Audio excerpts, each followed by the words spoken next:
Vande Mataram class 5 पिला माने आज आम पाठ 5 विषय जादू का शंख विषय पढ़ा। जादूकारी शंख कौन से जादूकारी शंख शंखर जादूकारी कौन से विषय आम पढ़ा। किसी गांव में एक गरीब लकड़हारा रहता था। गोटे गाँव रे गोटे गरीब लकड़हारा माने जो जंगल रे काठुरिया जे काठ काटू था लकड़हारा रहता था रहूला। उसके घर में उसकी पत्नी और 2 बच्चे थे। ता घरे तार स्त्री एवं 2टा पिला भी थिले। जंगल से लकड़ी काट कर वह उसे शहर बेचने ले जाता था। जंगल रू काठ काटिकी से कौन करथिला ना को शहर नौथला बिक्री करिया और शाम को घर लौटा था एवं संध्या बेल को से घर को आसुथिला। वह दिन भर परिश्रम करता था। से कौन करथिला दिन सारा परिश्रम करुथिला, पर परिवार का पेट नहीं भर पाता था। किंतु परिवार लोकंकर पेट से पूरे माने पोषी पारु नथिला। इसी कारण वह दुखी रहता था। यही कारण से बहुत दुखी रहूथिला, माने बहुत कष्ट पाउथिला। एक दिन उसने पत्नी से कहा, गोटे दिन से स्त्री को कहला, अब मुझसे बच्चों का कष्ट नहीं देखा जाता। अब मुझसे एबेठु ए परठु मते आउ पिलामानक कष्ट मु देखि पारु नहीं। समझ में नहीं आता कि क्या करूं। मु बुझी पारुनी मु कोन करिबि। मु पिलामानकर कष्ट आउ देखि पारुनी।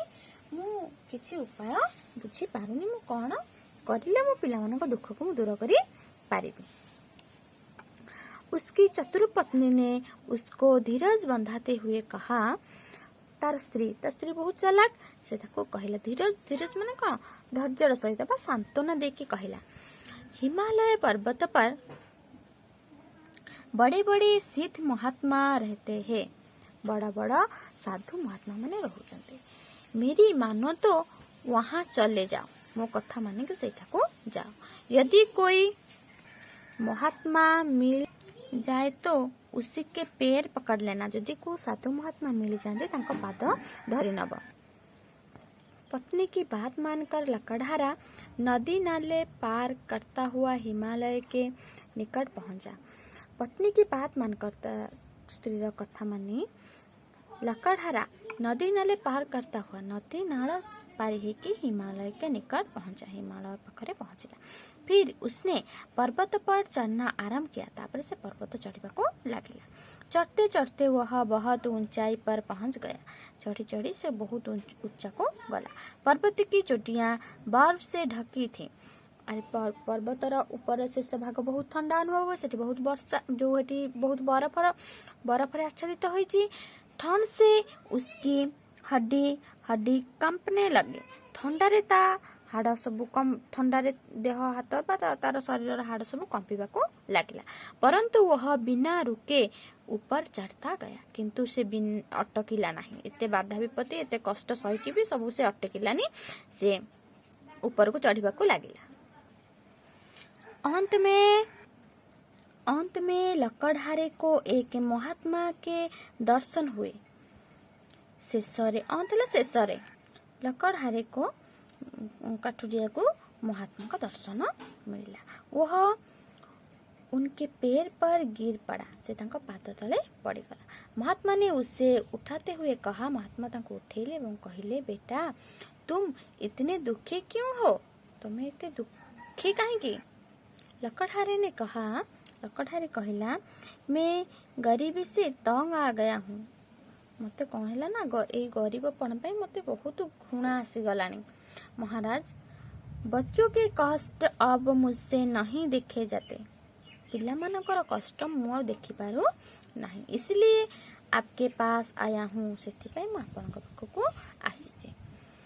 महात्मा को उस पर दया आ गई। साधु महात्मा तार कथा सुनी ता ऊपर दया आसिला।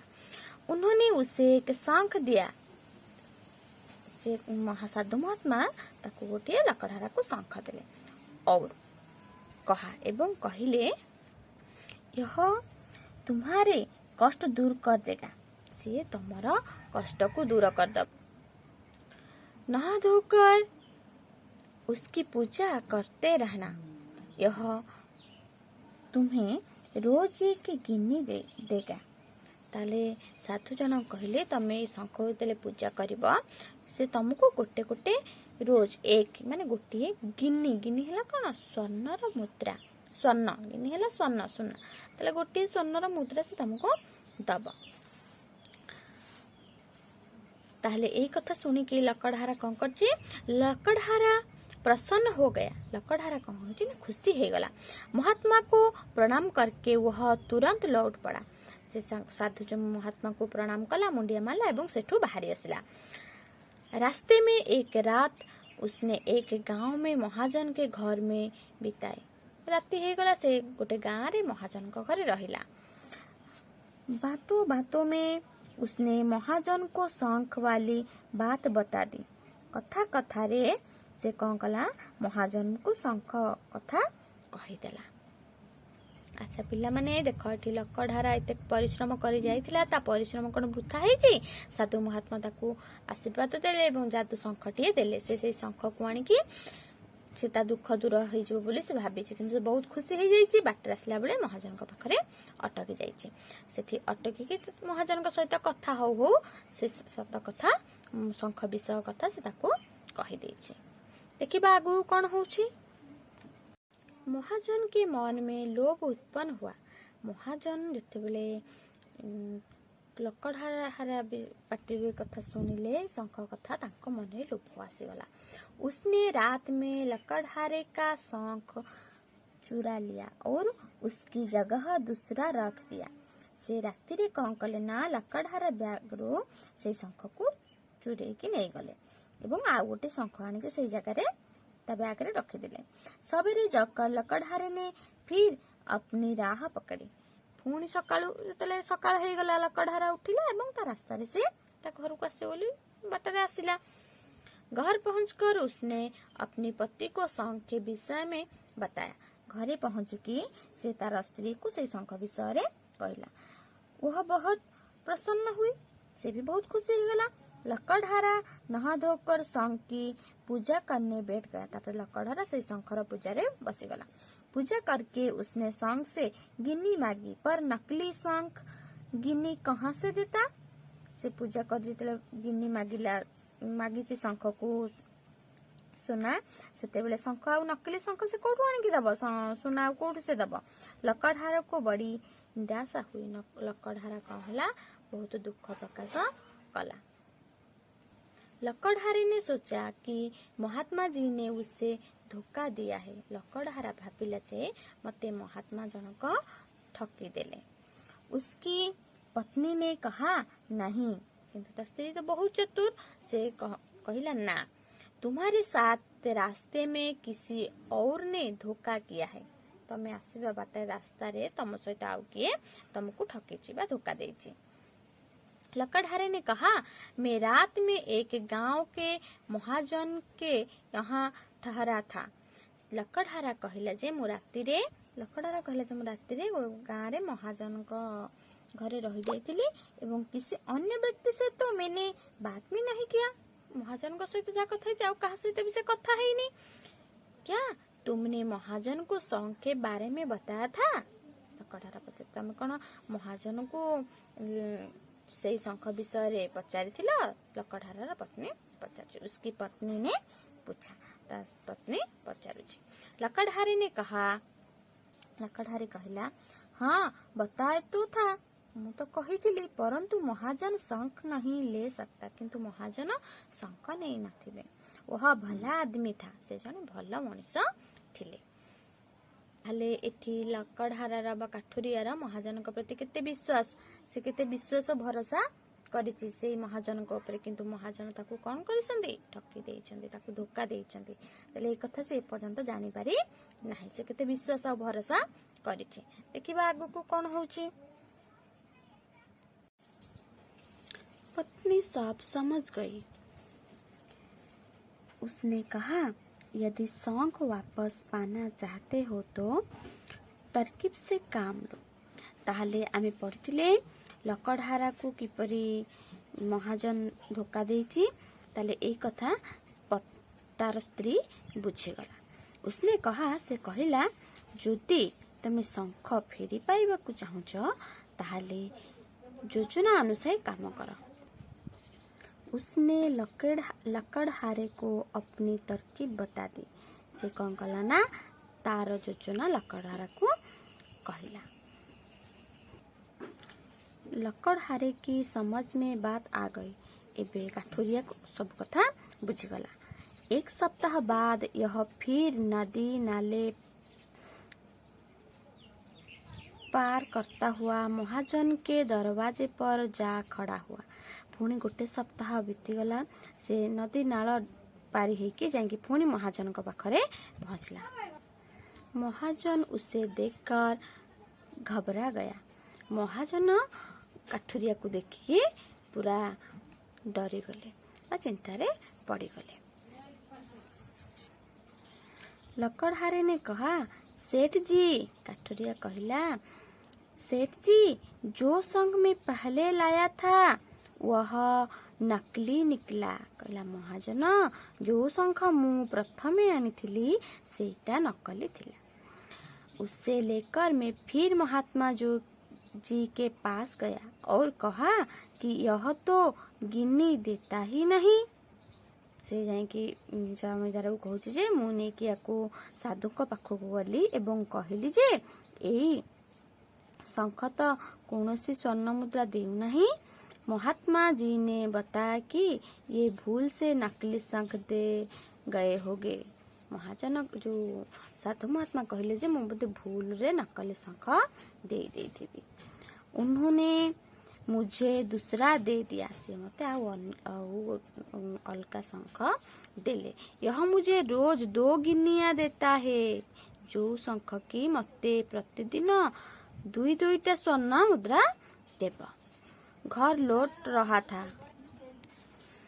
घर को फेरी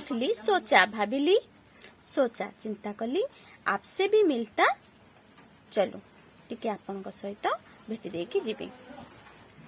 महाजन के मन में फिर लालच आ गया। महाजन रो मन रे पुणी लोभ आसीगला। उसने लकड़हारे को रोज रोक लिया और उसकी खूब खातिर की। ताकू लकड़हार को काठुरिया को पुणी अटकई देला। आउ बहुत तार माने ताकू बहुत आदर स्नेह कला। जब रात में लकड़हारा सो गया तब महाजन ने उसकी शंख चुरा लिया और उसके स्थान पर पहले वाला शंख रख दिया। जितेबेले लकड़हारा कौन करिछि सोई पड़िछि सेतेबेले महाजन कौन करछन्ति राति रे तार सेई शंखटी को नहीं जाई पहले वाल मान प्रथमे जो शंखटी तार रखी देथिले बदले सेई शंखटी पुणी लकड़हारा बा काठुरिया मुना भितर रखी देछन्ति। सवेरे उठकर लकड़हारे ने अपने घर की राह पकड़ी। पुणी सकाळु उठिला लकड़हारा से तार घर को जीवा बटारे पुणी बाहरी गला। घर को तार बाहरी गला। ताहले एठी लकड़हारा कौन करिछि महाजन ता सेई पुराना शंख को नहीं जाइकी पुणी जो शंखटी तार रखिथिले सेई शंखटी ता बैग रे रखि दिसंती। एबे लकड़हारा तार निद्र उठिला जेमिति तार घर को बाहरी रास्ता जेमिति जाए से सेमति तार घर को जीवा पे बाहरी पड़िला। लकड़हारे के जाते ही महाजन ने नहा धोकर शंख की पूजा की और हाथ जोड़कर उससे गिनिया मांगी। जिते लकड़हारा पलैछि सेतेबेले महाजन पुणी शंखर पूजा रे लगी जाइछन्ति एवं शंख को पूजा करिकि ताको हाथ जोड़िकी पुणी स्वर्ण मागिचन्ति। वह नकली शंख क्या गिनिया देता? कौन नकली शंख और स्वर्ण मुद्रा दबा? उसने जब शंख को ध्यान से देखा तब उसे पता चला कि यह तो वही शंख था जिसको पहले बार उसने लकड़हारे के झोले में रख दिया था। ताल जितेबेले से शंख को ध्यानर सहित देखिले निरीक्षे देखिचंती सेतेबेले तांकू बुझा पड़िछि जे एही शंख होछि सेही शंख जो शंखटा प्रथमे लकड़हारा बैग रे रखिथिली। पर पछताने से क्या हो सकता था? एबे चिंता कले आउ कोन लाभ मिलिबो? घर पहुंचकर लकड़हारे ने भी नहा धोकर शंख की पूजा की। ताहले घरे पहुंचिके लकड़हारा कौन करी जो काठुरिया तार पुणी शंख पूजा लगी पड़ी। पूजा करके उसने हाथ जोड़े और गिन्नी मांगी। पूजा करके से हाथ जोड़ी की शंख को कौन मांगी ना सुना मांगी। देखते देखते शंख से गिन्नी निकल आई। देखू देखू पुणी शंख भितरु स्वर्ण मुद्रा बाहर आसला। लकड़हारा और उसकी पत्नी प्रसन्नता से उछल पड़े। लकड़हारा एवं तार पत्नी खुशी रे कौन हो गले बहुत खुशी हो पड़े। उन्हें रोज एक गिन्नी मिलने लगी। प्रतिदिन तांको गोटे गोटे लेखाएं स्वर्ण मुद्रा मिलला। थोड़े दिन में ही वे अमीर हो गए। किछि दिन गला परे से माने कौन हो गले ना धनी हो गले। ताहले एठी ए विषयटी को पिला माने तुम बुझी पारिथिबो केमिति लकड़हारा केते परिश्रम कला एवं सत्य रे ही जय हैला। अच्छा कहा को छलना करी कि कहा सहित छलना करबा ठीक नुह। तेनु जे अन्य सहित छलना करे भगवान ताको ही ठकामीर शिकार करथांते। एठी जो महाजन काठुरिया को ठकिया को चेष्टा करिछि एवं निजे से ठकामीर शिकार हेछि। ताले शेष रे काठुरियार जीत ही होइछि। अच्छा पिला माने तुम ए विषयटी को पढ़िबो। धन्यवाद। पिलामाने आजिर पाठ एतिकी थाओ। अन्य अवशिष्टांश आउ गोटे भिडियो पढ़ाब। जदि तुमको भिडियोटी भल लगे तेबे लाइक करिवो शेयर करिवो। आ जदि सब्सक्राइब करना तेबे सब्सक्राइब करियो। चला ध्यान करिया।